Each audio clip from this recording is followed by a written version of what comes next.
आज हम हिंदी विषय के व्याकरण तारतम्य में, काव्य शास्त्र के तारतम्य में एक नया टॉपिक या नया बिंदु या नया विषय सीखेंगे जिसका नाम है छंद। छंद होता है कविता का अनुशासन। आपको इस तरह के मेरे कई सारे नए नए वीडियो हिंदी व्याकरण में मिलते रहेंगे। इसके लिए आपको मेरा चैनल जो यूट्यूब पे है उसको सब्सक्राइब करना पड़ेगा। और आगे देखते हैं तो मात्रा, इसकी परिभाषा क्या है छंद की।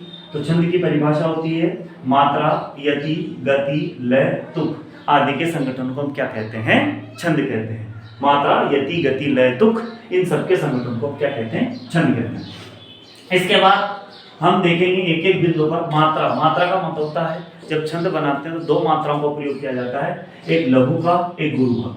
लघु को इस तरह से इस चिन्ह में प्रयोग किया जाता है और गुरु को इस चिन्ह से प्रयोग किया जाता है। लघु को लघु और गुरु को गुरु। लघु का मानक 1 होता है और गुरु का मानक 2 होता है।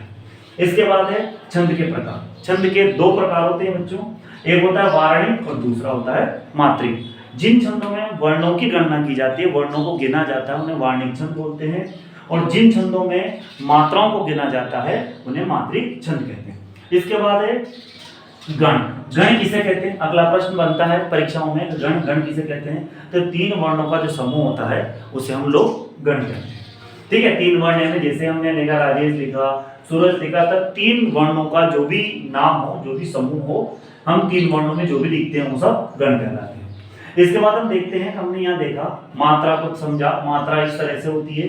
इसके बाद अगला है यति। यति का मतलब ठहराव। जब हम कोई कविता बोलते हैं तो उसके बीच में थोड़ा सा हल्का सा अल्प विराम लेना पड़ता है, थोड़ा सा ठहरना पड़ता है, फिर लय ताल लगानी पड़ती है, उसको ठहराव बोलते हैं। साथ में गति, एक कविता के अंदर गति भी होती है। ठहराव को मतलब ये नहीं कि हम ज्यादा समय ठहरें, एक अल्प विराम लेने के बाद हम फिर गति पकड़ते हैं। लय, हर गीत या कविता में लय होना चाहिए। और तुक, कविता की जो पंक्तियां होती है उनके अंतिम बिंदु पर तुक मिलती है, वो मिलनी चाहिए। ठीक है, इसके बाद हम छंद को आगे समझेंगे। तो छंदों पर मात्रा लगाने के सूत्र। छंद पर किस तरह से मात्रा लगाई जाती है? तो एक सूत्र है, ये माता राज भान सलगा, इस तरह का एक सूत्र है। और जैसे जो वर्ण छोटा होता है, जो लघु होता है, उस पर 1 मात्रा लगती है, जैसे मैंने बताया था। और जो वर्ण दीर्घ होता है उस पर 2 मात्रा लगाते हैं, इस तरह से मैंने बताया था। तो इस पे 1 लगी, यहाँ दीर्घ है 2, फिर 2, फिर 2, फिर 1, फिर 2, 1, 1, 1 और ये 2, इस तरह से ये मात्राएं लगी। इसके बाद हम आगे देखेंगे और इसके बाद हम इस पर मात्राओं पर लगाने के नियम हैं वो देखेंगे कि किस किस तरह से मात्राएं लगती है। और इसके बाद अब आगे की वीडियो देखने के लिए आपको इस चैनल को सब्सक्राइब करना है। धन्यवाद।